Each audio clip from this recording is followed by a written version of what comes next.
Fashion के मार भइल ओढ़नी फरार भइल।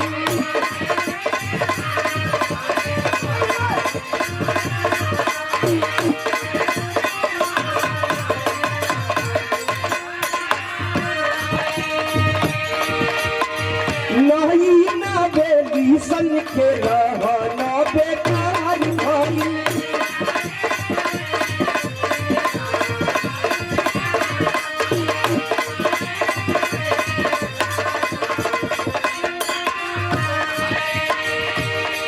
फैशन के मार भइल गोरहनी फरार भइल। नहीं ना बेली सन के रहना बेकार भइल। तोपे वाला चिझिया खूद लौकता। तोपे वाला चिझिया खूद लौकता। ओहो चलना संभार के सुंदर को बैगम सुधया बलूत लौकता। ओहो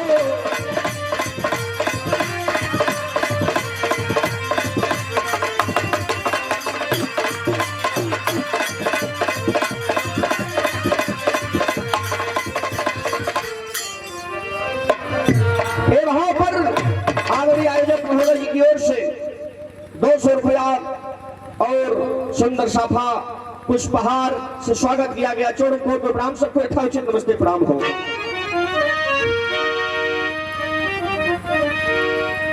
अब एक समय को देखते हुए गुरु भजन हो जाए।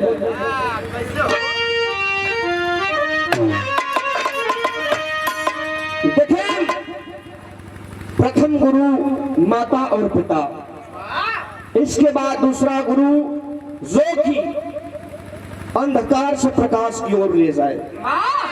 निश्चित रूप से इस धरती पर जो भी गुरु का आदर किया, सम्मान किया, सत्कार किया, सेवा किया, गुरु के बताए हुए मार्ग पर चलने का काम किया, निश्चित रूप से अपने लक्ष्य को हासिल प्राप्त किया।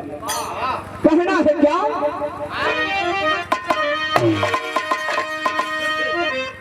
हई गुरु ज्ञान बिना जीवन।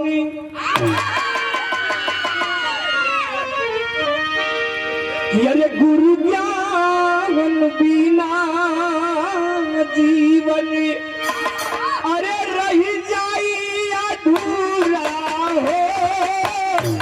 गुरु ज्ञान बिना जीवन।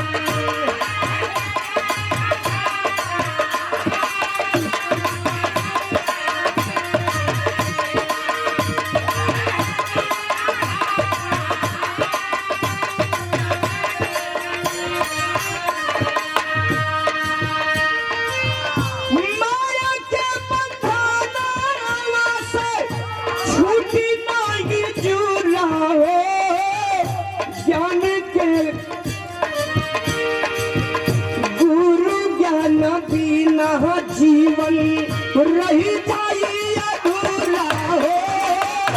गुरु ज्ञान बिना जीवन।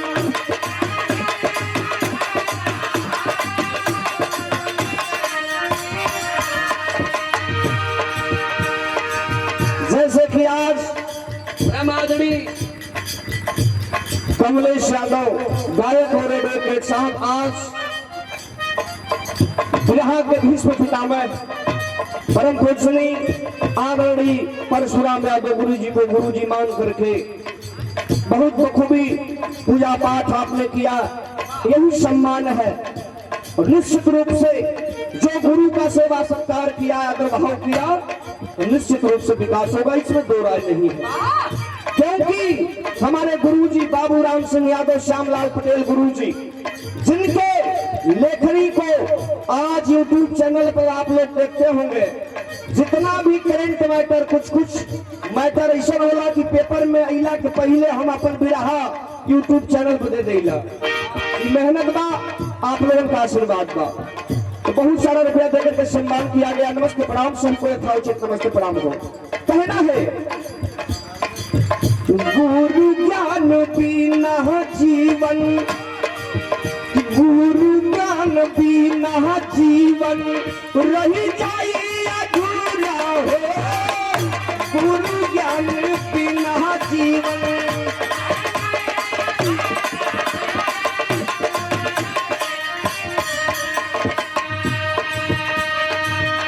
माया के बंधनवा से छूटी नहीं जुड़ा हो, गुरु ज्ञान बिना जीवन, गुरु ज्ञान बिना जीवन रही जाए अधूरा हो, गुरु ज्ञान बिना जीवन।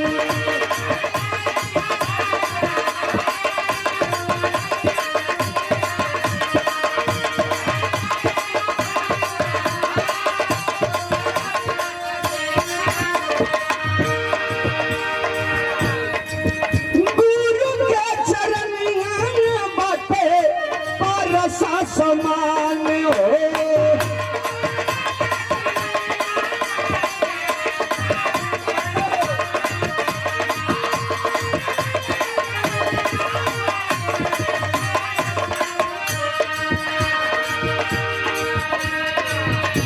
ये देखें बिरहा के बहुत ही सुंदर कलाकार बड़े भैया चंद्रहास राजभर से आपकी ओर से प्यार भला पुष्पहार बहुत सारा रुपया दे करके सम्मान किया गया। चौड़ को प्रणाम, सबको यथाउचित कहना है।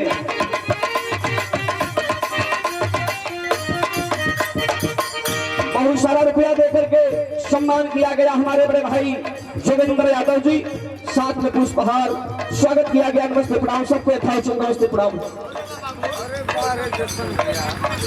ये देखिए आदरणीय शोभनाथ डॉक्टर साहब की ओर से 51 रुपया का पुरस्कार प्रदान हुआ। नमस्ते प्रणाम, सबको यथाउचित नमस्ते प्रणाम हो।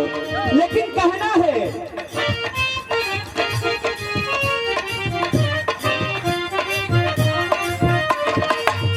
गुरु के चरनिया बातें पारस के समान हो,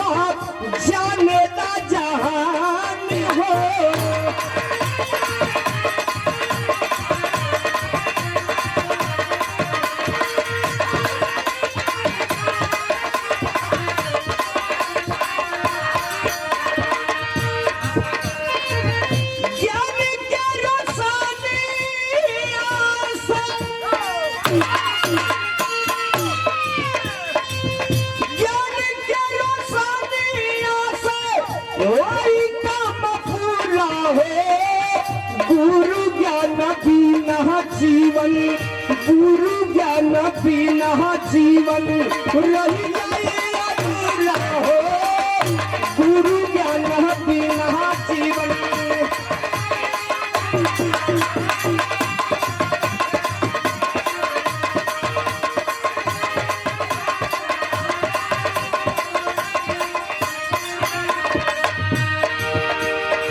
अगली लाइन में खमीज लिखलन हो, कहा लिखलन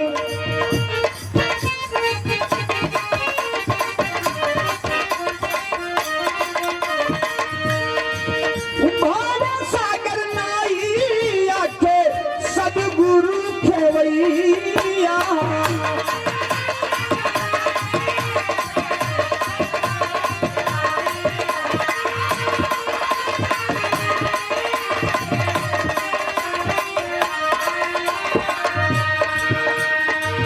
इस मंच पे जो आप लोगों के सामने दो शब्द बोले का मौका मिलल है, ये गुरु जी की देन है।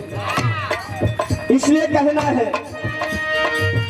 भाव सागर नाई आके सदगुरु खेवैया,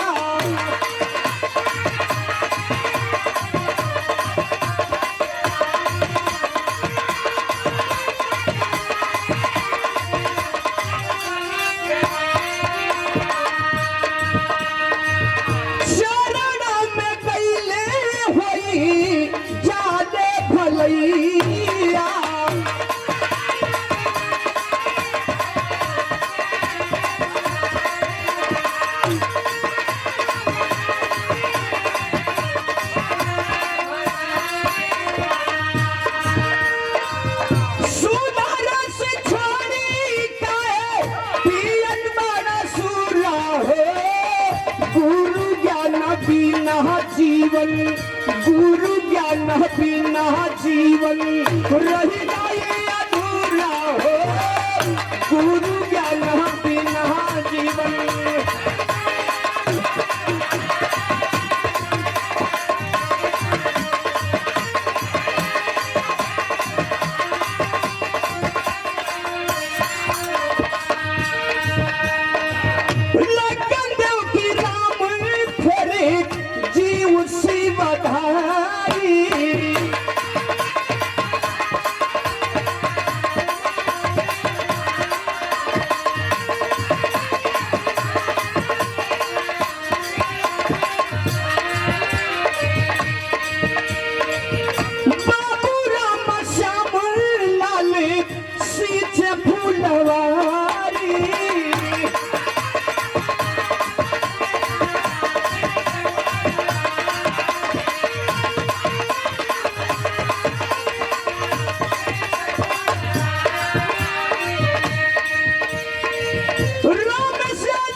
जीवन, गुरु ज्ञान बिना जीवन रह जाए अधूरा हो, गुरु ज्ञान बिना जीवन।